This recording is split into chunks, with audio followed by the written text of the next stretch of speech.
Eu vou convidá-los a abrir a palavra de Deus nos Atos dos Apóstolos, capítulo 3, a partir do versículo de número 10. Atos 3, versículo 10. Nós estamos conversando nessas últimas quartas-feiras sobre os atos dos apóstolos, mas os atos trazidos para nós hoje, nesse dia que nós estamos vivendo, nesse tempo que nós vivemos. Sabedores que os atos dos apóstolos é um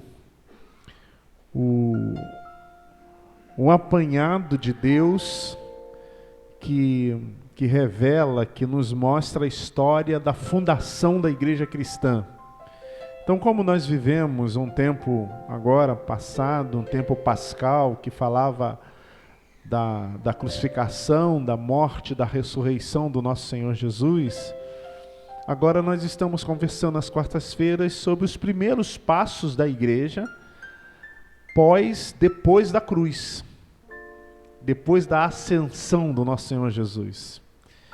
E eu quero chamar a tua atenção hoje para esse texto que começa no versículo 10 do capítulo 3 dos Atos dos Apóstolos.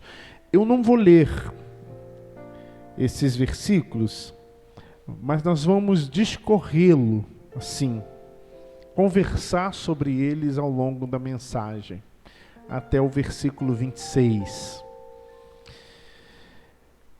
Na semana passada a gente falou sobre aquele episódio marcante do início do Atos 3, que é um cumprimento de uma promessa,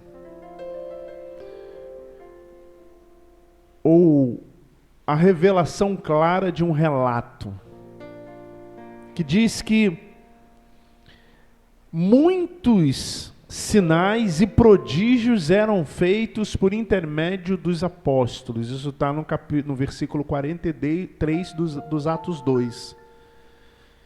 E aí no Ato 3, o Lucas, que é quem escreve o Atos dos Apóstolos, já demonstra um ato claro, concreto desse sinal, ou desses sinais que percorrem a vida da igreja primitiva.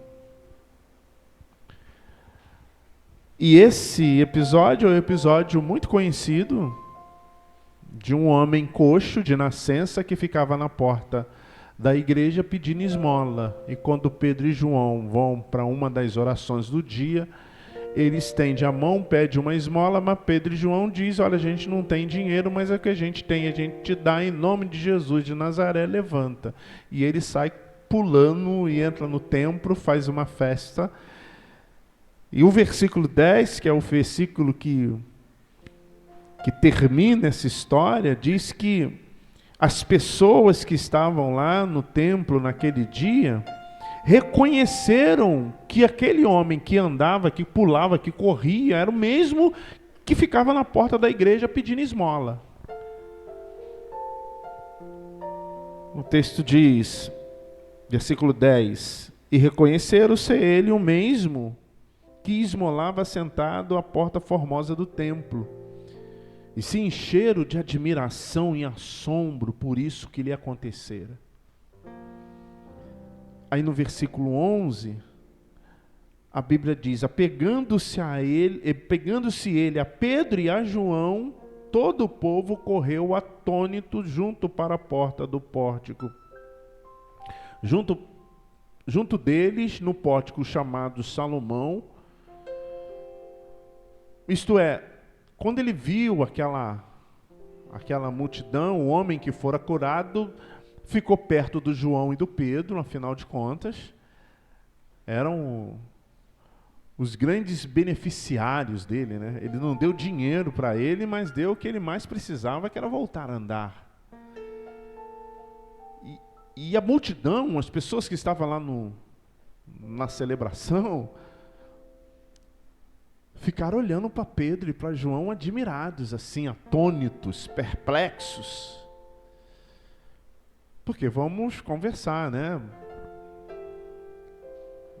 Pedro e João eram Pessoas simples, pescadores. De onde vem esse poder? Eles falaram para o homem levantar e ele levantou, ele saiu andando, os tornozelos se juntaram, os pés se firmaram e ele saiu andando. Eles ficaram admirados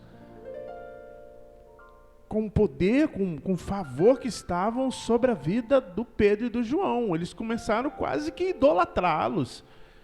Uma admiração idólatra. Mas aí no versículo 12, olha o que Pedro disse. À vista disso, Pedro se dirigiu ao povo dizendo: Israelitas, por que vocês se maravilham disto? E por que vocês ficam olhando para nós? Como que se pelo nosso próprio poder ou piedade o tivéssemos feito andar. A primeira coisa que Pedro fala, diz, expressa, revela que Pedro não toma para si a fama, a glória que está sobre o que alcançou aquele homem. Aqui, a gente já começa a ver um recado santo da palavra para a igreja naquele momento e para eu e você hoje. E a frase é base de um jargão que a gente fala, mas é verdade. Sola glória, glória somente a Deus. Não tem ser humano nesse negócio. Aliás, tem ser humano, mas o ser humano é apenas um instrumento de Deus. A igreja, às vezes, é envolta em um panorama extremamente desqualificado naquilo que se refere à glória de Deus. Às vezes a gente faz coisas, e quando eu digo a gente, eu estou me incluído para não dizer que eu estou falando de alguém. Mas eu tenho muito cuidado com isso. A gente faz coisas para poder, por exemplo, encher a igreja. Uma vez eu liguei para um cantor, né? Queria fazer um movimento de jovem aqui. E era um cantor que não estava na mídia, não estava na... E aí ele falou que eu tinha que dar 4 mil, porque antigamente vendia CD, né? Mas agora acabou o CD, aí não tem como vender. Ele me cobrou 4 mil reais e fez um monte de exigência, assim. Aí eu falei, não dá para nós, não. Mas graças a Deus não deu, não. Mas aquilo ia atrair gente, ia vir gente de outras igrejas, porque a gente gosta desse negócio. Pregadores midiáticos. A gente tem que tomar muito cuidado. Tem 1 milhão de seguidores. A gente tem que tomar muito cuidado. Porque glória somente a Deus. Pedro, imagina, levanta e anda com autoridade, em nome de Jesus. Eu fico imaginando alguns irmãos com tanta autoridade e poder. Pedro não toma para si a glória de Deus. Ele diz, por que vocês estão olhando para nós? Por que vocês estão admirando nós, como se nós tivéssemos feito isso? Não, nós somos apenas instrumento de Deus. Nós somos apenas aqueles a quem Deus usa, escolheu usar.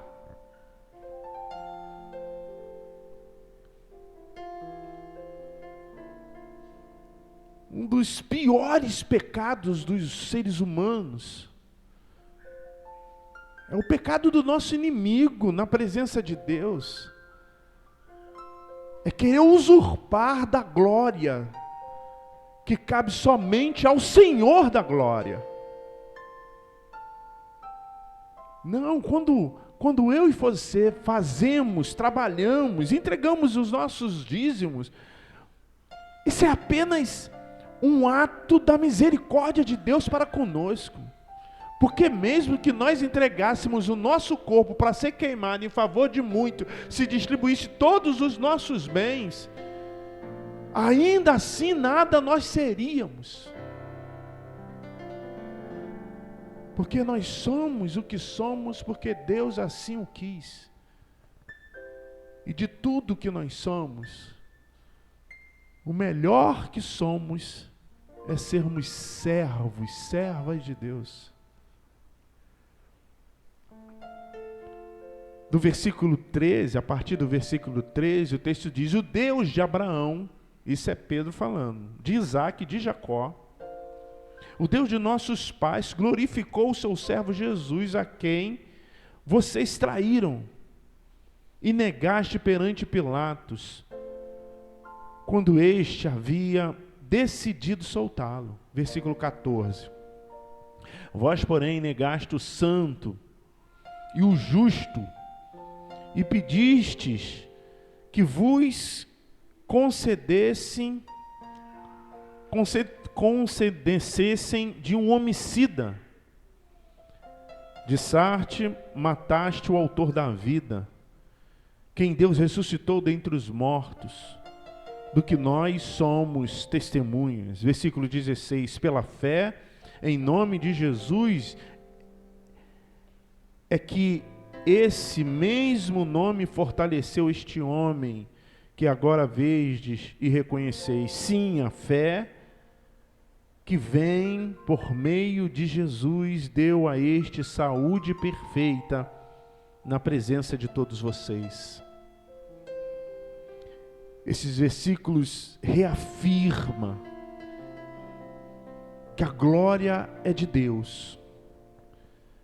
E mais do que isso, explica aquelas pessoas que estavam lá. E para cada um de nós, 4 coisas do que ia acontecer ali. A primeira é a confusão, a distorção efetiva na atitude daqueles homens, daquelas pessoas. Olha, vocês trocaram o injusto pelo justo. Vocês mandaram prender Jesus e mandaram soltar Barrabás. Vocês estão confusos. Vocês não soltaram um homicida. A segunda coisa é que vocês que dependem da vida para viver, mataram o autor da vida. Se isso se cumprisse de fato, se ele não houvesse ressuscitado, vocês estariam mortos. Mas vocês, ao matarem, vocês tiraram a única possibilidade de vocês viverem. Mas aí é como se ele estivesse dizendo assim: mas eu tenho uma notícia para vocês. O texto que faz essa afirmação: ele está vivo, e nós somos testemunhas disso, porque Pedro e João o tinham visto ressuscitado, ressurreto. E isso que operou aqui, esses sinais, esses prodígios, eles são reais na vida de quem crê naquele que morreu, mas não está no túmulo, ressuscitou. E é essa fé no nome dele que é promotora dessa manifestação extraordinária do poder de Deus por meio daqueles que vocês assassinaram. Então vocês querem saber o que de fato aconteceu aqui? Aqueles a quem você matou, que é o grande responsável por essa coisa que vocês estão admiradas olhando para nós. Versículo 17. Agora, irmãos, eu sei que o que fizeram por ignorância. como também as vossas autoridades. Mas Deus, versículo 18, assim cumpriu o que dantes anunciara por boca de todo profeta, que o seu Cristo havia de padecer. Arrependam-se, versículo 19 diz: arrependam-se, pois, e convertei-vos para serem cancelados os vossos pecados, a fim de que da presença do Senhor venham os tempos de refrigério, e que envie Ele o Cristo, que já vos foi designado Jesus, ao qual é necessário que o céu receba até aos tempos da restauração de todas as coisas, de que Deus falou por boca dos seus santos profetas desde a antiguidade. Pedro, com piedade, fala para aqueles homens: eu sei que vocês não fizeram isso com sã consciência, vocês fizeram isso por ignorância. A palavra diz que Deus não leva em tempo não leva em consideração o nosso tempo da ignorância. Isso é um ato da misericórdia bendita de Deus. Ele diz: vocês não sabiam disso, mas agora eu estou lhes revelando a verdade, de forma que agora acabou a ignorância. Por isso é necessário que nós anunciemos o Cristo ressurreto. E isso só vai ser realizado na vida de vocês à medida que vocês se arrependam e se convertam. Não é, pastor, mas ele usou o quê? Uma redundância? Não. Porque ele disse que à medida que eles se arrependam e se convertam, pelo menos 3 coisas acontecerão na vida deles. Primeiro, os vossos pecados serão cancelados. A gente já conversou algumas vezes aqui o quanto é danoso a vida de pecado, o quanto isso pode trazer malefício à vida de uma pessoa. Se vocês se arrependerem, os vossos pecados serão cancelados. Isto é, vocês não sofrerão o efeito do pecado que outrora fez parte da vida de vocês. A segunda coisa é que vocês terão refrigério na alma, refrigério espiritual. Isto é, as bênçãos do Senhor recairão sobre a vida de vocês. E finalmente vocês terão o cumprimento da promessa. Vocês terão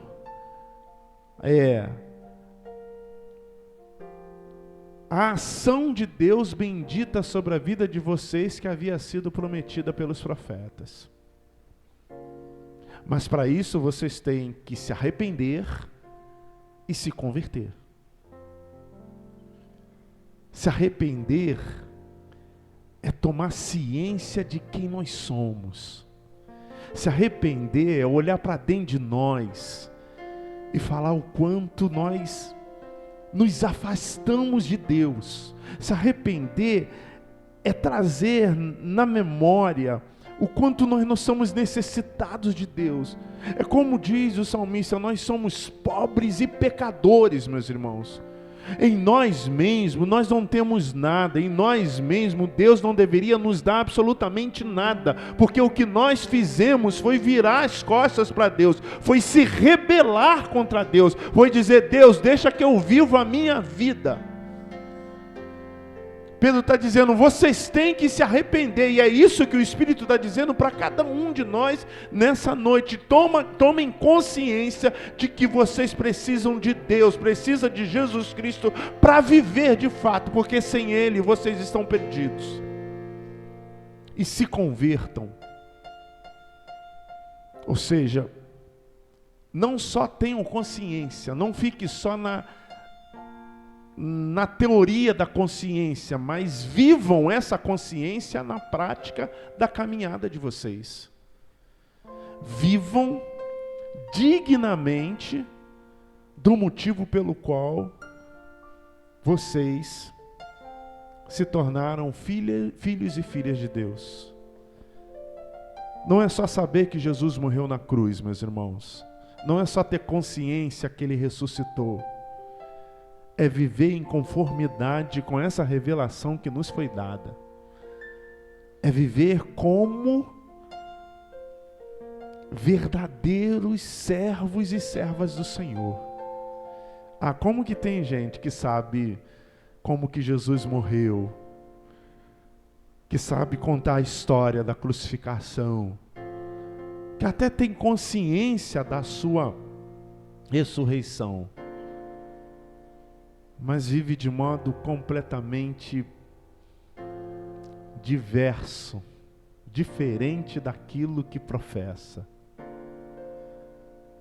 Pedro chama a atenção da igreja e fala: vocês têm que viver com verdade na alma.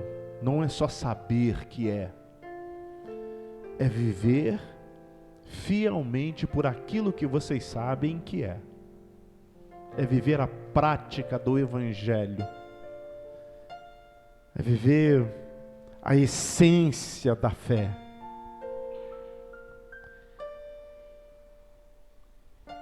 Disse na verdade Moisés: o Senhor Deus vos suscitará dentre os vossos irmãos um profeta semelhante a mim.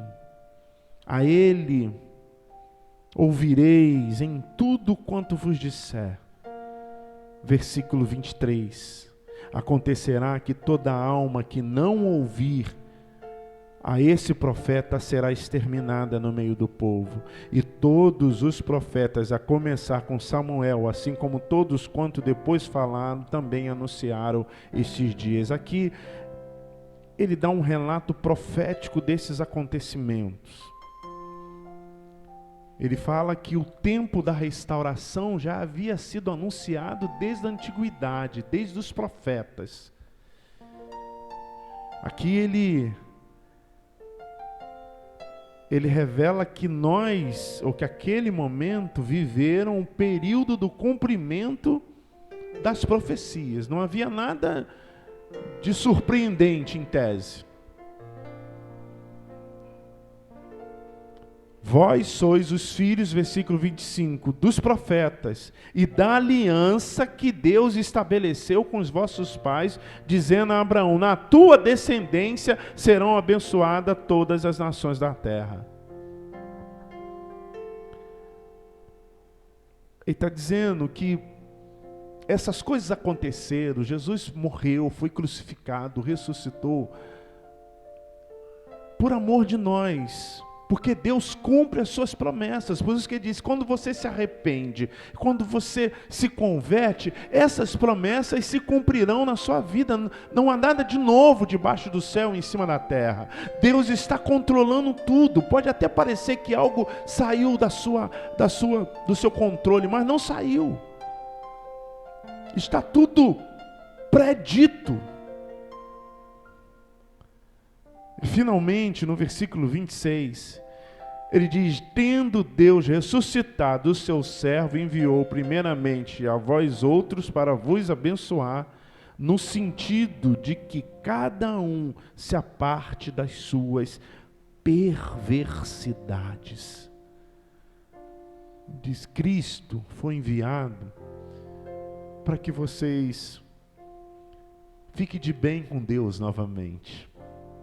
Vocês se rebelaram contra Deus, vocês pecaram, viraram as costas para Deus, vocês acharam que podia viver. Até hoje, na verdade, em alguns momentos das vossas vidas, vocês acham que pode viver sem Deus. Vocês ficam dias sem orar, vocês ficam dias sem ler a Bíblia, vocês ficam dias sem conversar, sem buscar Deus na sua intimidade. Às vezes vocês ainda hoje pensam que possam viver sem Deus. Pois bem, hoje o Espírito está nos dando uma notícia santa, bendita, mas extremamente extremamente importante. Não, você não pode, você não tem condições de viver sem Deus.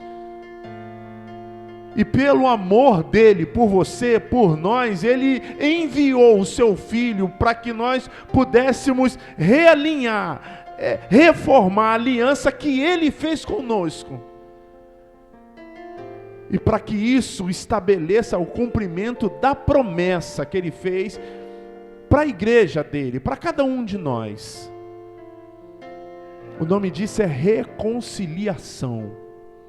Em Cristo, na crucificação, na morte, na ressurreição do Senhor Jesus, ele se reconciliou conosco. O problema é que ele nunca nos abandonou, que ele nunca virou as costas para nós, que ele nunca disse: eu desisto de vocês. Ele nunca fez isso, muito do contrário. Nós fizemos com ele. Nós nos afastamos dele, mas pelo seu ato misericordioso, com base no único amor que de fato é amor, ele diz: mesmo que vocês viraram as costas para mim, mesmo que vocês pecaram, mesmo que vocês não entenderam absolutamente nada do que eu vim, do que o meu filho veio fazer na terra, ainda assim eu os quero para mim, eu vou os atrair para mim. Eu vou lhes proporcionar uma forma de vocês se reconciliarem comigo. E aí duas coisas é aplicável à nossa vida hoje.